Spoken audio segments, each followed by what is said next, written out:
Adonai Kavod Melech Amlachim Shemesh Zaka Umarpeh Biknafecha. Tu es le Dieu de gloire, tu es le roi des rois, tu es le soleil de justice, sous tes ailes est la guérison. Amen. Exactement le chant qu'il nous fallait pour enchaîner avec le message que le Seigneur m'a mis à cœur pour ce jour. Shabbat à Jérusalem, nous sommes le 18, c'est ça? Déjà le 18 mai. Oh là là, que le temps passe vite. Et comme le dit l'Écriture, le temps passe vite et comme la fleur sèche, toute vie sèche et un jour disparaît. Enseigne-nous donc à bien compter nos jours. La meilleure façon de bien compter ces jours, c'est de vivre dans la crainte de l'Éternel. Et on ne vit jamais assez dans la crainte de l'Éternel. Il y a en tout homme une espèce de source, une espèce de confiance dans sa propre force. Et n'allez pas trop vite pour croire que vous n'êtes pas concernés. On est tous concernés. Et il est évident que quand nous paraîtrons devant Dieu, eh bien, Dieu fera le tri entre ce que nous avons vécu dans la confiance en nous-mêmes et ce que nous avons vécu dans la crainte de Dieu. La crainte de Dieu, cette espèce de révérence et référence permanente à Dieu et à sa volonté. Je crois qu'il est tellement important de réaliser que, eh bien, Dieu est le maître du monde. Est le maître de nos vies et nous avons la liberté de ne pas le croire ou de ne pas le vivre ou de faire semblant de le croire, de faire semblant de le vivre, mais il n'en est pas moins vrai qu'il reste. Nous sommes libres d'obéir ou de désobéir, nous sommes libres d'avoir la crainte de Dieu ou pas, mais au bout du compte, nous devrons quand même rendre compte.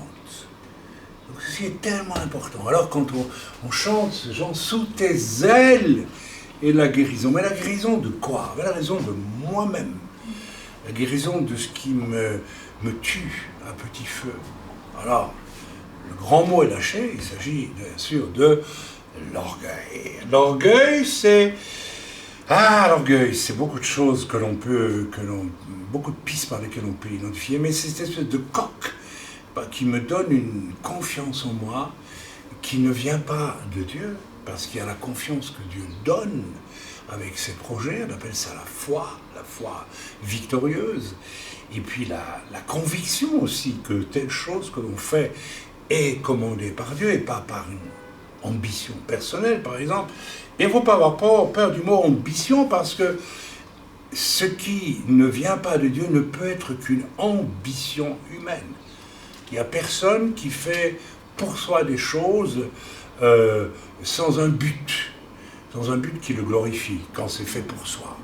Donc c'est tellement important de réfléchir à ça, et je dirais de réfléchir de manière concrète, parce qu'en réalité, plus une conversion est radicale, plus elle est vraie, plus elle est puissante, plus ce principe de destruction de l'orgueil et ce principe qui s'accompagne de la naissance de la crainte de Dieu. Un païen, avant de connaître le Seigneur, je n'avais pas la crainte de Dieu. Je croyais en Dieu, je parlais de Dieu, mais je n'avais pas la crainte de Dieu. Ma conscience me reprenait quand je faisais quelque chose qui était mal, ça c'est très intéressant. Comme dit l'apôtre Paul, même les païens appliquent la loi, parce qu'elle est inscrite quelque part dans leur conscience. On dirait qu'avec la loi, Dieu a irradié l'humanité quelque part, lui a envoyé une copie spirituelle, et tout homme, toute femme, même, j'ai vu ça dans les régions les plus reculées du monde. Tiens, en Afrique, par exemple. Dans des villages où il n'y a que de sorcellerie et péché et tout ce qu'on peut imaginer. Mais j'ai vu quand même des gens sensibles à la loi de Dieu. Des gens qui savaient où était le bien, où était le mal. Donc c'est assez extraordinaire. Mais ça, c'est quelque chose qui nous concerne avant notre conversion. Mais la conversion signifie que je vais commencer à vivre dans la crainte de Dieu. C'est la vraie, la véritable conversion. Et observons-nous chacun et posons-nous la question, est-ce que j'ai construit ce que je fais, je le fais à partir de la crainte de Dieu, ou bien je le fais parce qu'au fond, je le fais pour moi, tout en disant que c'est pour Dieu. C'est une question importante, Philippe. Alors le message que... Bon, j'ai déjà un peu introduit le message, vous voyez, c'est le message que je vais développer pour vous à partir de Jean 4. C'est un message lumineux, extraordinaire. Quand je dis extraordinaire, parce qu'il est tellement évident quand on lit Jean 4, du verset 1er, on va le lire d'ailleurs jusqu'au verset 25. C'est absolument saisissant. On va le lire, on va le décrypter. Alors il s'intitulera le message « Les deux portes ». Point. Donc, ma chère sœur, tu mets comme titre « Les deux portes ». Et puis tu mets Raïm Goël, Jérusalem, telle date, les deux portes, c'est tout. Le sous-titre du message, ce sera « La porte se ferme toujours pour les orgueilleux ». Dieu ferme la porte aux orgueilleux. Il leur claque la porte au nez. Il ferme la fenêtre. Vous savez, j'ai développé déjà pas mal ça, et c'est pas un hasard si le Seigneur revient dessus avec le message que j'ai donné il y a très peu de temps sur le publicain et le pharisien. Rappelez-vous, l'un entre sûr de lui-même, hein, et dit même « Je ne suis pas comme ce minable à côté de moi ». Là, nous avons là le religieux dans tout son orgueil, dans toute sa suffisance, qui n'a aucune crainte de Dieu. Il se présente devant Dieu et il se flatte devant Dieu, quelque part. Alors, il y a zéro crainte de Dieu. Le publicain, rappelez-vous, lui, il entre dans la présence de Dieu et on le sent dès le départ, il est honteux. Et il dit, moi je n'ai qu'une chose à dire, je suis pécheur devant toi. J'ai honte. Lui, il a la crainte de Dieu. Il a la crainte de Dieu. Il ne vient pas comme un personnage idiot, dire moi tout ça va, j'ai fait quelques péchés, mais enfin c'est pas grave, hein, je vais me rattraper, ou je vais donner un peu d'argent à l'église ou à la synagogue, et puis ça va s'arranger. Il dit rien de tout ça. Et Yeshua nous dit, quel est celui, croyez-vous, qui est ressorti justifié? En d'autres mots, à l'un, Dieu ferme la porte, mais violemment. Il a eu beau prier devant Dieu, le pharisien, Dieu n'a même pas répondu. Dieu n'a même pas écouté. Dieu a dit, toi, je te ferme la porte. Je ne te connais pas. Je ne te supporte pas. Et à l'autre, le Seigneur, malgré tout son péché, eh bien, le Seigneur va lui ouvrir la porte de la grâce et va le justifier. Yeshua dit, quel est celui qui est sorti de la synagogue justifié? C'est justifié, je pense, si je m'en souviens. Vous voyez? Rendu juste. Quel est celui qui est juste? Celui qui se déclare juste ou celui qui se déclare « Seigneur, je sais que je ne suis pas juste du tout devant toi. » Ah, c'est important de le savoir. J'ai assisté à des conversions où des gens étaient saisis de honte au moment de venir au Seigneur et où ils pouvaient dire « Je suis vraiment un grand pécheur ». À ce moment-là, ils étaient justifiés par le Seigneur. Ils étaient rendus justes par le Seigneur. Tu avoues ta faute, je te pardonne. Dès que tu avoues ta faute, tu es pardonné. Et puis j'ai vu parfois ces personnes se ressaisir très vite après et retomber dans la catégorie de « Non, je ne suis pas si mal que ça, et je vais le prouver. Je ne suis pas si mal que ça, je vais le prouver. Je vais faire ceci, je vais faire cela, etc. »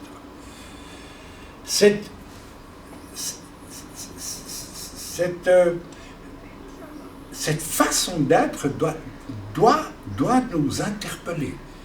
Nous devons tous savoir où nous en sommes avec avec ça, parce que c'est extrêmement important. La porte, donc le sous-titre, se ferme toujours pour les orgueilleux, automatiquement. J'en ai encore eu la démonstration ce matin où j'ai dû envoyer un mail à une personne pour lui dire stop. Une personne orgueilleuse, qui n'a jamais avoué devant Dieu sa faute. Une personne qui m'a dit avoir eu dans son pays, jadis, un pays africain, un service pour le Seigneur, formidable. Et puis, brutalement, la personne a abandonné ça pour venir étudier en Europe, marier une Européenne, avoir une belle situation, et puis, après 10, 15, 20 ans, mais, ok, j'ai fait de l'argent, mais, il y a longtemps que je ne sers plus le Seigneur. Donc la personne est passée de la bonne disposition du cœur qui consiste à avoir la crainte de Dieu et le servir, tout en faisant des études, peut-être même sur place dans son pays, mais elle devait rester fidèle à la place que Dieu lui avait donnée. Et voilà que cette personne, par orgueil, choisit, par pur orgueil, de migrer vers un continent plus valorisant à ses yeux, pas aux yeux de Dieu, ni aux yeux des indigènes du pays dont il provient. Je suis désolé. L'orgueil qu'il a pris. Et 20 ans après, on a des remords. Alors on voudrait fabriquer un service du Seigneur pour essayer de racheter les choses. Ça ne va pas, ça ne marche pas. C'est trop tard. Et j'ai écrit à cette personne il y a déjà 2 ans, je pense, mais si je comprends bien votre situation, parce qu'elle voulait s'accrocher à nous quelque part, mais demandez au moins pardon à Dieu de vous être enorgueilli, d'avoir abandonné dans la crainte de Dieu la place que Dieu vous donnait à son service. Vous l'avez abandonné. Et maintenant, vous voudriez artificiellement bricoler quelque chose pour vous faire bonne conscience. Jamais Dieu va marcher là-dedans. Donc vous voyez, cette personne n'a rien compris. Et n'a toujours pas compris, ne veut toujours pas comprendre, parce qu'il y a un risque. Parce que qu'est-ce qui peut arriver si cette personne se repent? Peut-être que le Seigneur va lui dire, et certainement, retourne dans ton pays d'Afrique. Va t'humilier devant ceux que tu as abandonnés, mais alors tu leur as abandonné tout ton confort et tout ça ici, en Europe. Et vous voyez, là, ça coince. Il y a des gens, comme on dit, qui veulent le beurre, l'argent du beurre, et si possible, le beurrier en plus avec. Il faut choisir, mes amis. On vit dans la crainte de Dieu, ou on vit dans la convoitise, qui est l'orgueil du monde. On ne peut pas avoir les deux. Et ce qui est terrifiant, c'est que, après l'orgueil du monde, a une telle emprise sur les gens que, à l'idée de devoir l'abandonner pour retourner dans le chemin du Seigneur, on dit non, je ne veux pas. Et le diable vient avec toutes sortes de raisonnements. Mais tu te rends compte, tu ne pourras plus te réhabituer, et tu ne pourras plus, et ta famille, et nanana, et ceci, et cela. Vous savez, quand on doit obéir à Dieu, il n'y a pas de condition à mettre. Il faut dire Amen et Amen. Il y a, je crois, pas mal de gens qui s'égarent à cause de cela. Donc la porte se ferme toujours pour les orgueilleux. Si tu construis par orgueil, et c'est le cas de pas mal de chrétiens venus, je vais dire, ça va être un peu dur ce que je vais dire, venus parfois d'autres continents vers l'Europe. Ils ne sont pas venus pour servir le Seigneur, ils sont venus pour... oui, absolument. Et moi j'ai le droit de le dire, parce qu'avec ma femme, nous avons commencé à servir le Seigneur avec rien. Et pendant les années, nous avons vécu, et encore aujourd'hui, nous n'avons pas un copec d'avance sur nos comptes. Nous ne sommes pas des Occidentaux, c'est pas vrai. Donc j'ai le droit de le dire aussi, parfois même à mes frères africains, je vais choquer des gens ici, mais ça ne fait rien. Qu'est-ce que vous venez faire en Europe quand vous venez en Europe? Vous êtes chrétien, vous venez en Europe, pourquoi?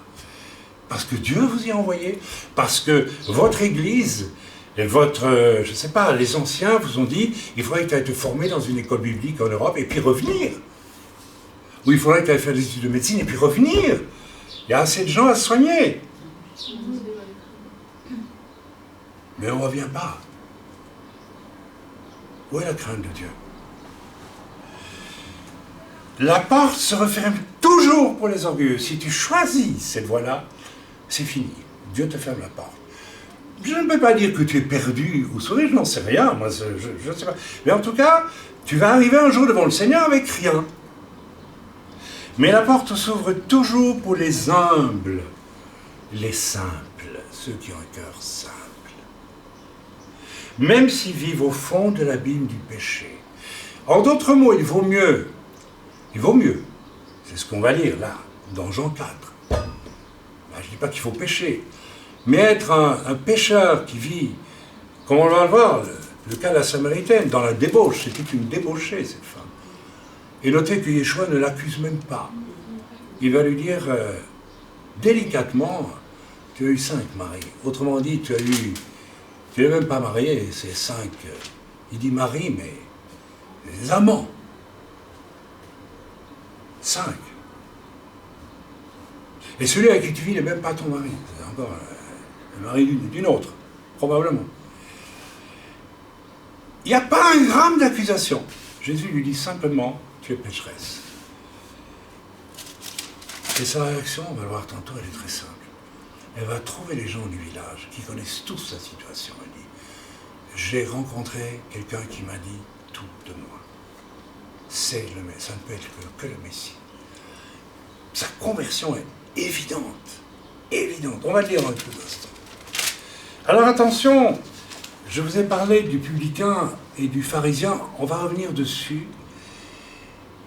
On va lire chapitre 4, verset 1er à verset 3. Je vais boire un coup, pas vraiment. Merci Seigneur pour cette boisson. Il a purifié, la sanctifié. Amen.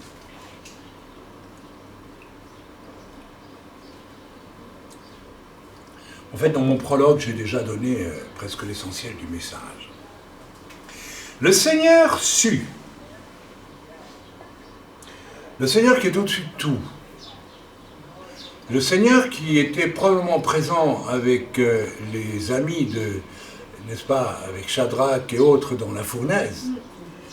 Donc qui peut rester dans n'importe quelle situation la plus abominable. Mais il est écrit ici, le Seigneur sut que les pharisiens avaient appris qu'il faisait et baptisait plus de disciples que Jean. Toutefois, Jésus, Yeshua, ne baptisait pas lui-même, mais c'était ses disciples. Alors il quitta la Judée et retourna en Galilée. C'est curieux, quand j'ai lu ça, j'ai dit, il y a quelque chose de curieux là. Pourquoi est-ce que Yeshua ne reste pas sur place pour... Parce qu'en fait, qu'est-ce qui se passe? Il sut que les pharisiens avaient appris qu'il faisait et baptisait plus de disciples que Jean. Déjà avec Jean, ils n'étaient pas très à l'aise, mais il y en a un autre qui fait encore plus de baptêmes. Donc, qu'est-ce qui se passe? Leur seule attitude, c'est il va prendre de l'importance. Vous savez, les gens qui construisent pour eux-mêmes ne supportent pas, mais ne supportent jamais, absolument jamais, que quelqu'un d'autre pousse à côté de lui pour le Seigneur.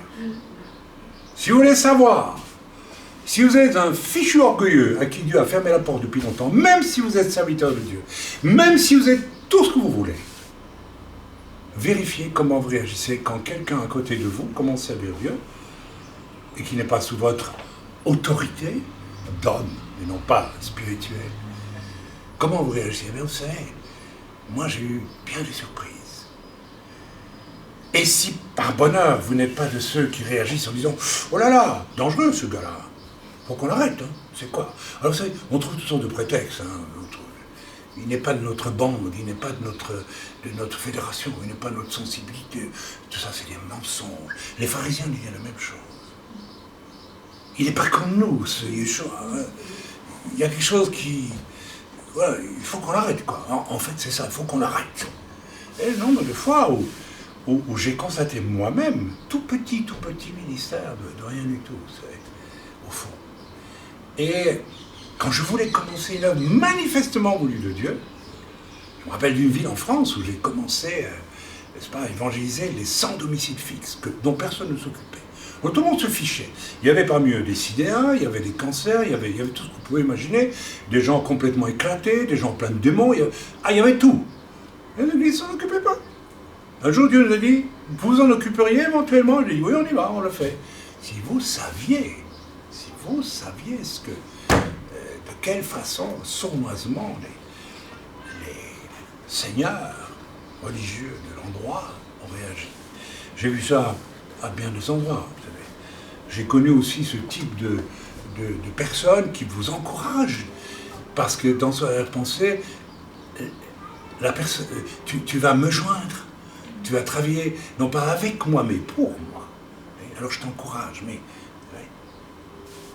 Tout ça, c'est le domaine des pharisiens. Donc les pharisiens avaient appris qu'ils baptisaient plus disciples que Jean. Aïe, aïe, aïe, aïe, aïe, aïe, aïe, quelle affaire. Mais comment on va faire? Il n'y en a pas un troisième au moins qui se pointe là, parce que là, c'est une catastrophe. On a l'impression d'être dans un match de football. Vous avez l'équipe verte qui dit 2-3 pour nous, non, 3-2 pour nous, ah, formidable. Et puis l'équipe rouge, ils mettent un goal, ah, 3-3, égalité, c'est la bagarre de la puissance, qui est le maître du terrain, voilà. Voilà le drame de tant et tant et tant de croyants aujourd'hui, serviteurs de Dieu aussi, je veux être maître du terrain. C'est mon terrain, ce n'est plus le terrain, pas le terrain de Dieu. Et qu'est-ce que fait Yeshua? En plus, c'est même pas Yeshua qui baptisait, c'est ses disciples. Qu'est-ce que fait Yeshua? Verset 3. Alors il quitta la Judée. Il s'en va. Il dit, je ne perds pas mon temps. C'est une claque, mes amis. Yeshua va, durant tout son ministère, être confronté aux pharisiens, qui étaient judains en général. Et vous connaissez tous les épisodes terribles. Race de vipère qui vous a appris, là c'est Jean-Baptiste qui le dit, si j'ai bon souvenir. Mais Jésus leur a dit aussi, c'est plus hypocrite. Vous coulez le moucheron et vous faites avaler un chameau. Vous parcourez la terre entière pour faire un disciple et vous le rendez pire que vous. Pharisiens hypocrites. Jésus ne va pas arrêter d'être confronté. Et finalement, entre parenthèses, ils vont vouloir avoir sa peau. Et ils croient qu'ils l'ont à la fin. Lorsque Caïphe dit cette phrase inouïe qui a un avers et un revers, il vaut mieux qu'un homme meure pour sauver le peuple. En fait, il pense qu'il vaut mieux qu'il meure pour sauver notre vision des choses, mais en ce faisant, effectivement, il sauve le peuple. Mais ça, Caïphe l'ignorait. Waouh! Quelle leçon! Quelle leçon! Ça veut dire que, de toute façon, ce qui craint Dieu finira quand même par accomplir la volonté de Dieu. Et ceux qui ne craignent pas Dieu finiront par, ils commencent et ils continuent et ils finissent toujours en accomplissant leur volonté à eux. Et à eux, le Seigneur dit, je te ferme la porte, j'ai rien à voir avec toi. Et c'est pour ça, mes amis, je reviens toujours avec ce verset, que plusieurs se présenteront un jour devant le Seigneur et diront, mais n'avons-nous pas chassé des démons? N'avons-nous pas guéri des malades? N'avons-nous pas fait des choses en ton nom? Et Dieu sait, oui, vous l'avez fait en mon nom, mais c'est en votre nom, c'est pour vous. Vous l'avez fait en mon nom, mais pour vous. Retirez-vous de moi, vous qui commettez l'iniquité. C'est inique. Vous êtes des menteurs, vous manipulez, vous faites croire que vous le faites, mais c'est pour vous. Vous ne le faites pas pour moi. Terrible question. Alors, mes amis, soyons prudents, surtout si nous sommes venus récemment au Seigneur. Vous savez, je me rends compte à quel point il est difficile, de plus en plus, de confier une tâche à quelqu'un qui est appelé au salut du Seigneur, parce que l'Écriture dit de ne pas confier à quelqu'un de trop jeune, de peur qu'il ne s'enorgueillisse et que le diable n'entre en lui et ne l'utilise pour détruire. Mais je pose une question, trop jeune, c'est quel âge aujourd'hui? Bientôt, ça sera 50 ans, trop jeune encore.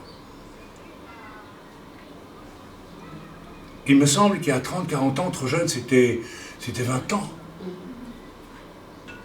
Et encore, il y avait des jeunes de 18, 19 ans qui... Je ne sais pas quel âge avait Étienne, le diacre, mais il n'était pas très âgé. Quel avait Timothée quand il est devenu disciple de Paul. Mais j'ai l'impression qu'aujourd'hui, il faut reculer l'âge où l'on devient adulte presque à bientôt 50 ans. C'est assez effrayant. C'est un signe des temps, mes amis, ça aussi. C'est un signe des temps. Amen. Alors attention à vous qui venez au Seigneur. C'est un message pour ceux qui viennent au Seigneur. S'il vous plaît, je suis effrayé de voir à quel point certains, à peine convertis, ont un coup comme ça. Et se prennent, mais ils en sont, excusez-moi je vais le dire, mais ridicules. Aucune crainte de Dieu. Moi je vais faire. Dieu t'a rien demandé. Dieu t'a rien demandé. Tu t'amuses là. Tu te balades dans le royaume de Dieu avec tes gros biceps. Et après, Dieu te ferme la porte. Dieu te ferme la porte. Dieu va te résister. Dieu résiste aux orgueilleux. Il fait grâce aux humbles, aux simples. Celui qui cache son péché est un orgueilleux. Celui qui veut le camoufler, celui qui ne veut pas trop l'avouer. Il y a des gens comme ça. Ils font des choses inouïes. Et au moment de venir au Seigneur, il faut que je me repente de ça, de ça. Ils ne vous le disent pas, mais on le voit. Non, on passe à côté.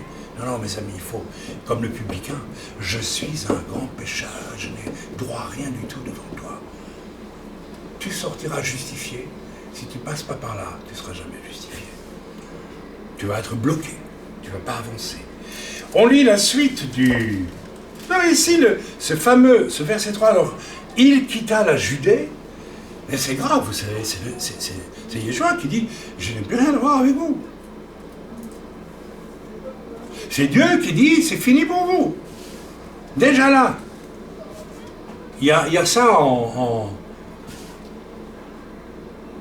Vous n'allez être bon qu'à une chose, finalement, c'est de réaliser la prophétie, et en me tuant, vous allez permettre que je sauve ceux que vous détruisez. Wow. Vous voyez un peu le conflit qu'il y a entre les deux royaumes, là. Il faut savoir lequel on choisit. Hein. Alors on va lire la suite. Comme il fallait qu'il passe par la Samarie, Shomron, parce que il arriva dans une ville de Samarie nommée Sichar, près du champ que Jacob avait donné à Joseph son fils.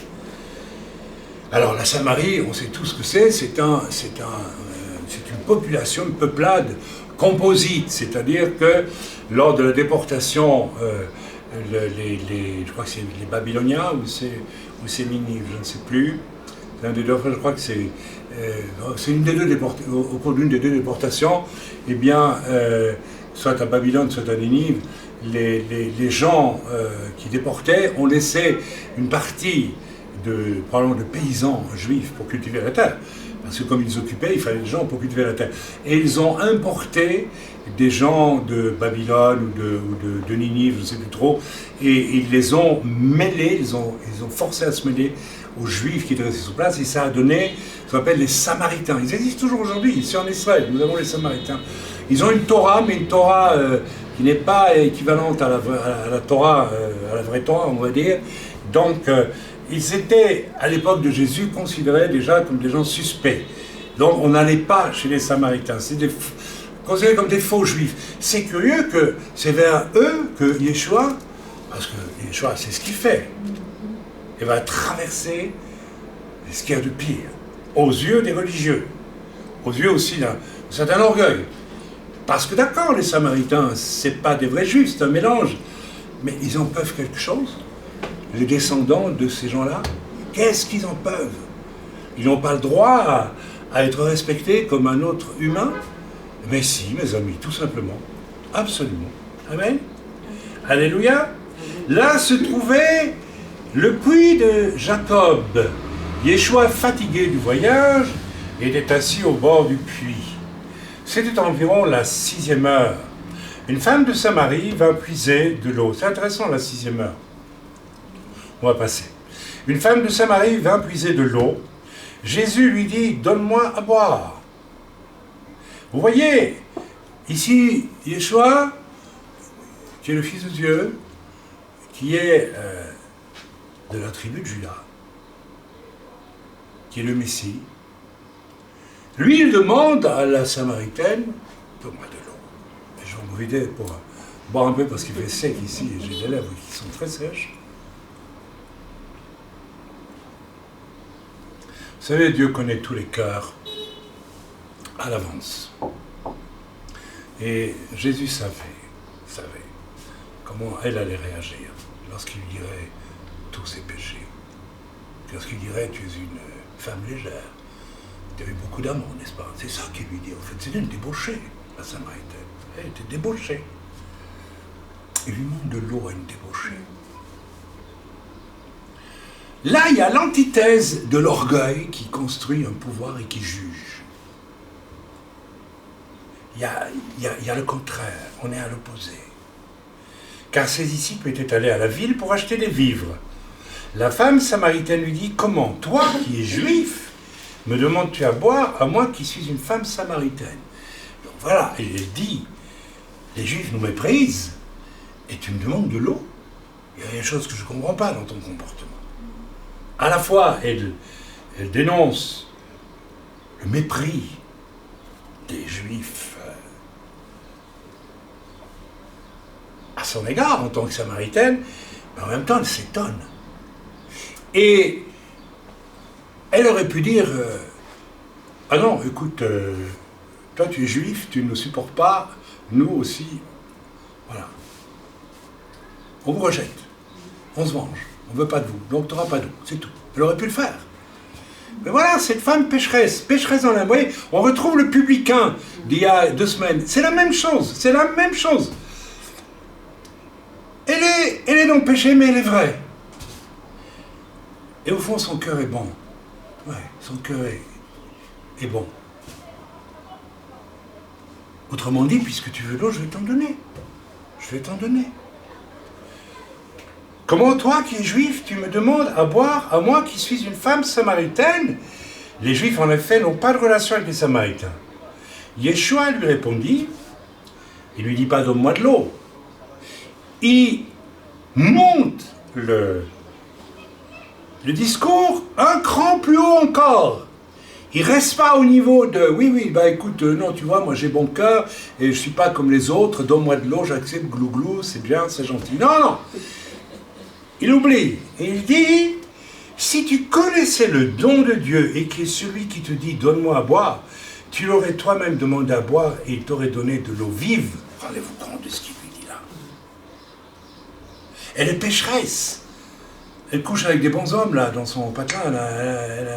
Tu es peut-être même un peu prostituée, on ne sait pas. Lisez le commentaire, je n'invente rien, hein, et puis ça coule de source, quand on lit la suite. Seigneur, lui dit la femme, tu n'as rien pour puiser. Elle croit toujours que Yeshua peut prendre de l'eau dans là, etc. Elle ne comprend pas. Elle ne comprend pas. Et très souvent, moi je me rappelle le jour de ma conversion, je n'ai pas compris de la prédication. Il y a un gars qui a prêché, j'ai rien compris. Mais mon cœur était ouvert. Mais j'avais soif. Venez à moi, vous tous qui êtes fatigués et chargés. Je vous donnerai du repos. Et je vous donnerai une eau à boire qui jaillira jusqu'en éternité. Ah, on connaît. Tu n'as rien pour puiser, le puits est profond. D'où aurais-tu donc cette eau vive? Elle pense à une eau de source qui jaillit comme ça. Parce que tu n'as rien pour puiser, et puis même notre puits, bon, c'est pas une eau vive. Ah, à moins qu'il y ait une source. Donc, ça arrive, dans les puits, il y a une source. Ça arrive. Es-tu plus grand que notre père Jacob, qui nous a donné ce puits, et qui en a bu lui-même, ainsi que ses fils et ses troupeaux? Jésus lui répondit, quiconque boit de cette eau aura encore soif. Et c'est vrai. Nous le savons. Mais celui qui boit de l'eau que je lui donnerai n'aura jamais soif. Et l'eau que je lui donnerai deviendra en lui une source d'eau qui jaillira jusque dans la vie éternelle. Est-ce que vous faites la différence entre le verset 3, alors il quitta la Judée en disant « J'en ai ras-le-bol de ces orgueilleux, de pharisiens, je ne veux même plus essayer de les convaincre. » parce que bon, ils ont fait leur choix. Et le discours extraordinaire qui tient à une païenne samaritaine. Autrement dit, à ceux qui sont simples de cœur, Dieu est prêt à ouvrir des portes gigantesques de la connaissance de Dieu. Des portes immenses. Les grandes révélations qui transcendent ne sont pas réservées aux spécialistes, sont réservées à ceux qui ont le cœur ouvert. Des gens qui ont un cœur de David. Un cœur ouvert, sincère. Un homme capable, certes, de pécher gravement, mais qui mit devant son péché, tombe à genoux et dit, c'est vrai, je l'ai fait. Je n'y pote pas.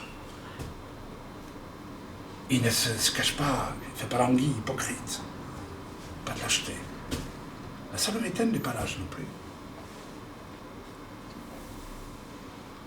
La femme lui dit, elle commence à comprendre quelque chose. Donne-moi de cette eau afin que je n'ai plus soif et que je ne vienne plus puiser ici. Elle est toujours, elle croit qu'il y a, je ne sais pas, elle s'imagine peut-être qu'il y a un truc magique, j'en sais rien. Elle n'a pas encore compris. Va, lui dit Jésus, appelle ton mari et viens ici. Le Seigneur est en train de l'approcher pour qu'elle réalise qu'elle a devant elle le Sauveur du monde, le Sauveur de sa vie, la borne à partir duquel sa vie va changer de direction à 360 degrés. 360 180. Pardon. 180 degrés. Extraordinaire. Jésus ne dit pas, il y a un problème avec toi, c'est que je voulais te donner une vie spirituelle, mais tu vis dans le péché. Il ne lui dit rien. Il n'accuse pas.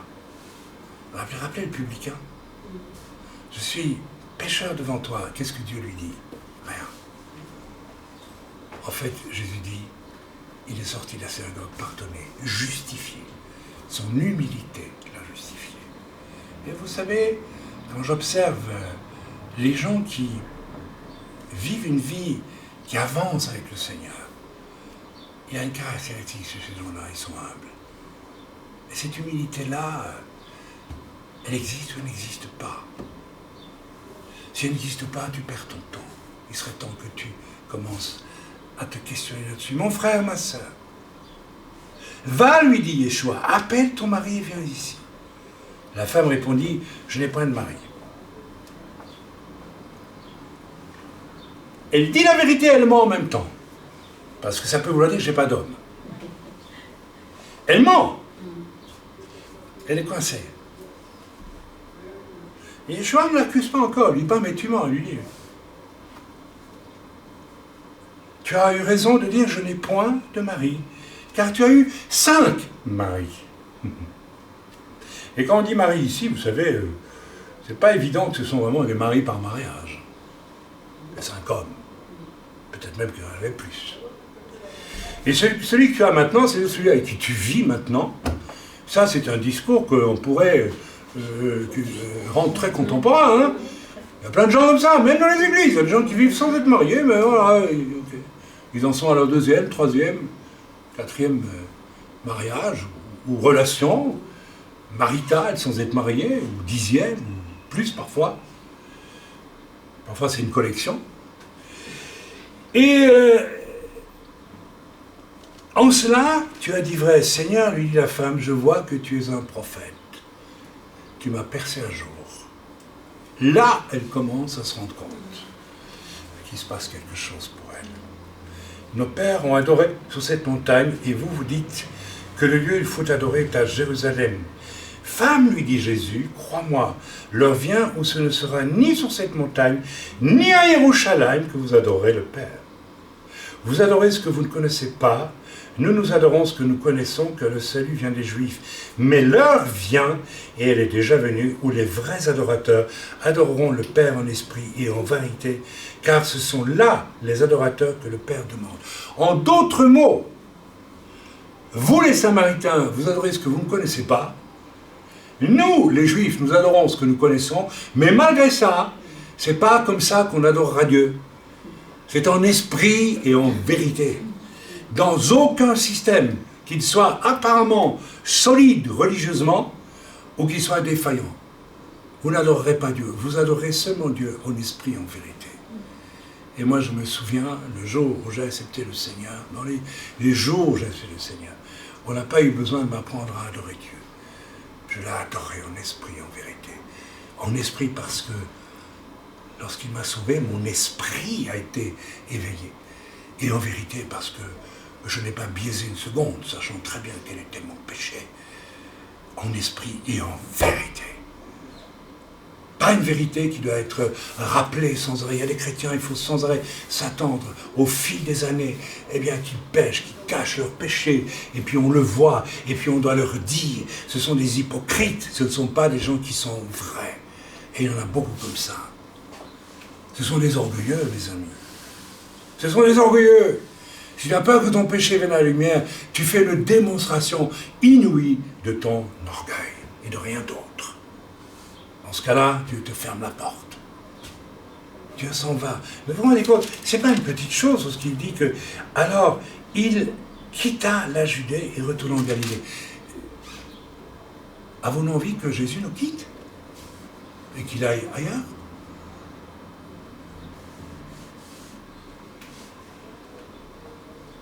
Dieu est esprit, et il faut que ceux qui l'adorent, l'adorent en esprit, en vérité. La femme lui dit, je sais que le Messie doit venir, celui qu'on appelle Mashiach, Christ.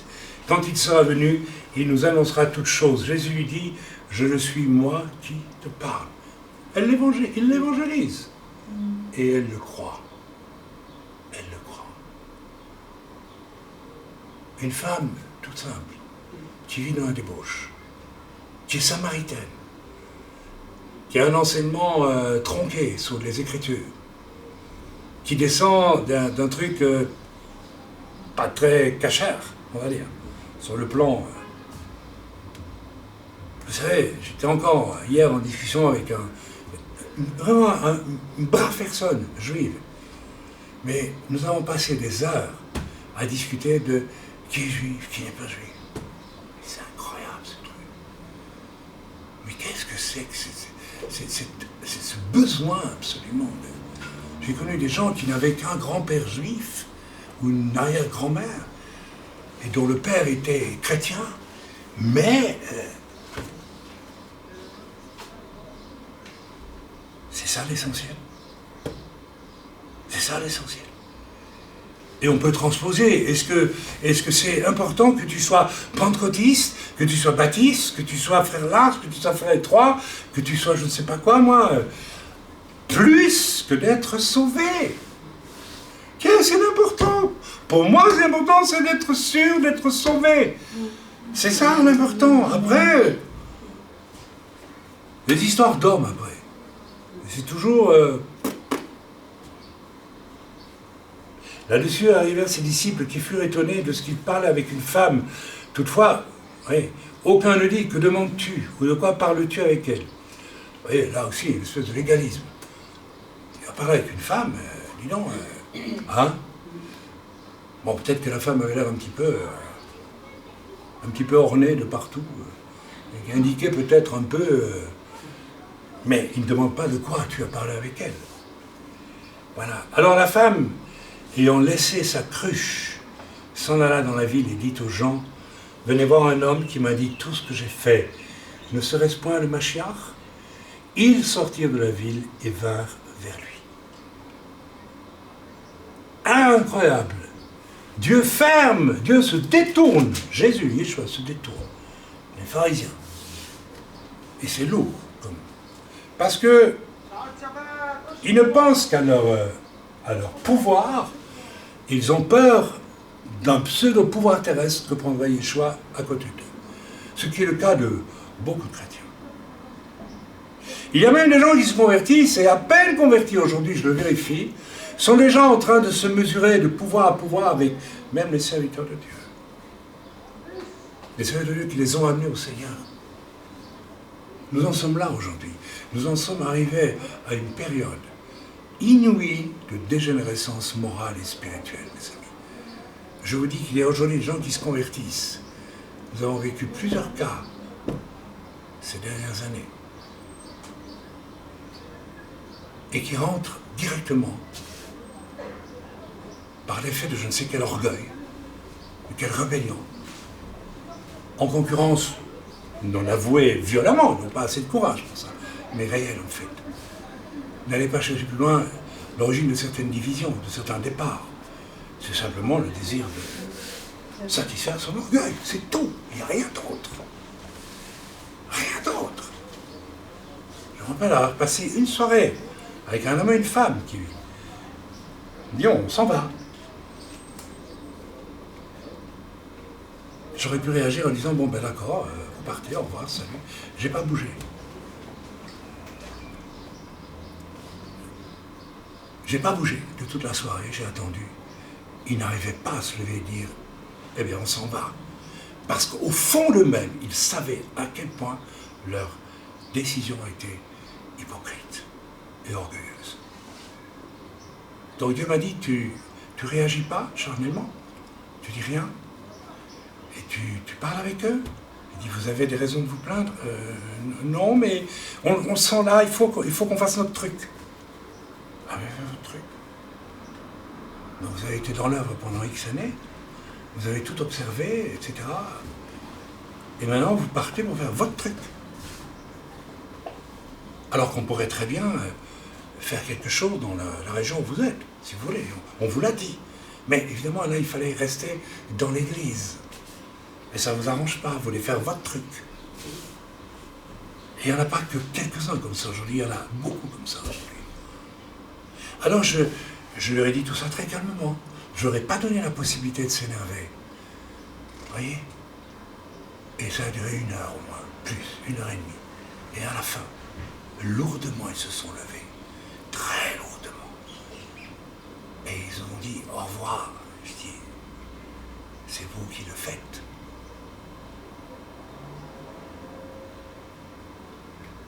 Je ne sais pas sur quelle base des gens comme ça fonctionnent.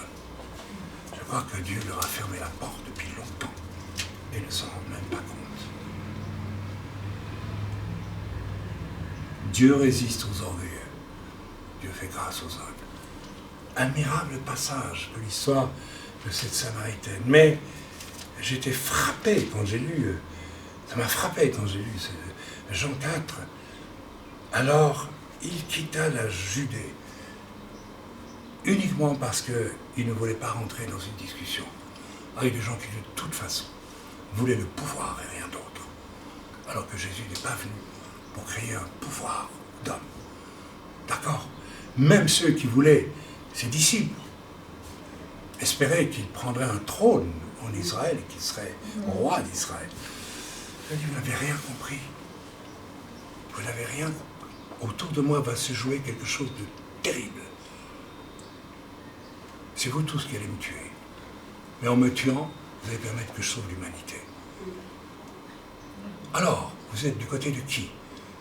Vous êtes de ceux, nous sommes du côté de ceux qui tuent Jésus, encore et encore, après notre conversion, ou nous sommes du côté de ceux qui ont la crainte de Dieu et qui vivent pour voir les autres venir au salut. Le message est tellement clair, le message est tellement simple que je vais m'arrêter là. Que chacun s'examine. Que chacun soit simple, honnête et vrai. Si tu dois tomber à genoux, là où tu te trouves, tombe à genoux maintenant. Repens-toi. Commence à vivre la crainte de Dieu. La crainte de Dieu, c'est avoir peur de ne pas faire ce que lui veut que tu fasses. Jusqu'au point où il peut te dire, quand il t'a utilisé, j'ai plus besoin de toi. C'est dans l'Écriture. Vous le savez tous, je suis malade en ce moment. Je prie. Il est possible que Dieu ait décidé, je n'ai plus besoin de toi. C'est possible. Et alors? C'est un drame. C'est pas que j'ai péché ou que j'ai fait des choses. Mais Dieu peut décider, j'ai plus besoin. Nous sommes des outils pour Dieu. Comme le disait un rabbin récemment, le monde végétal doit rendre quelque chose au monde animal. Les animaux mangent le végétal. Le monde animal doit rendre quelque chose aux humains. Les humains mangent de l'homme. Mangent des animaux, pardon. D'une certaine façon, nous avons un tribut à rendre à Dieu. Et Dieu fait de nous ce qu'il veut. Et quand nous avons fini de manger notre steak, le steak, la vache ne vit plus. Quand l'herbe a fini d'être broutée, elle n'existe plus. Et le minéral rend un tribut au végétal aussi, vous savez ça, hein? Nous sommes, dans l'échelle de la création, au-dessus, mais nous avons un tribut à rendre à Dieu. Et quand Dieu a mangé le steak qui lui convenait dans notre vie, il peut décider, j'ai besoin de toi. Ça ne veut pas dire qu'on va en enfer, mais ça peut vouloir dire, c'est fini, j'ai besoin de toi. Peut-être que je suis en train de lever quelqu'un d'autre. Est-ce que je suis capable d'accepter cette idée-là, même cette idée-là? Je vois Rivka qui me regarde avec une bouche très tendue, sérieuse, de dire, oh là là, ben ça peut aller jusque-là, mes amis. Allez, on va pousser encore le bouchon un peu plus loin. Combien de choses dans notre vie de service ont vraiment été conduites par le Seigneur, et combien d'autres ne l'ont pas été? Il faut avoir le courage de se poser la question. Ne faites pas des jugements pour les autres. Occupez-vous. Chacun s'occupe de soi. Et c'est très bien qu'on s'occupe de ça. Compris comme le Seigneur. Lui, il sait. Nous, ne soyons pas insensés. Courbons nos frondes en Dieu. Soyons dans la crainte de Dieu. Et bénissons-le pour tout ce qu'il nous a fait vivre d'extraordinaire. Si tant est que nous avons vécu des choses extraordinaires. Et si nous ne vivons pas des choses extraordinaires et que tout nous résiste, eh bien, arrêtons-nous tout simplement. Et arrêtons-nous et posons la question, pourquoi est-ce que tout me résiste? Pourquoi je ne porte pas de fruits? Pourquoi ma prière ne dépasse pas le plafond? Pourquoi? Eh bien, tout simplement parce que le Seigneur t'a peut-être tourné le dos. Il attend que tu deviennes vraiment humble et que tu es dans la crainte de Dieu. Que tu la un petit peu, que tu arrêtes de la ramener. Tu n'es pas si important que ça. Tu n'es pas si important, si nécessaire. Tu n'es pas nécessaire du tout.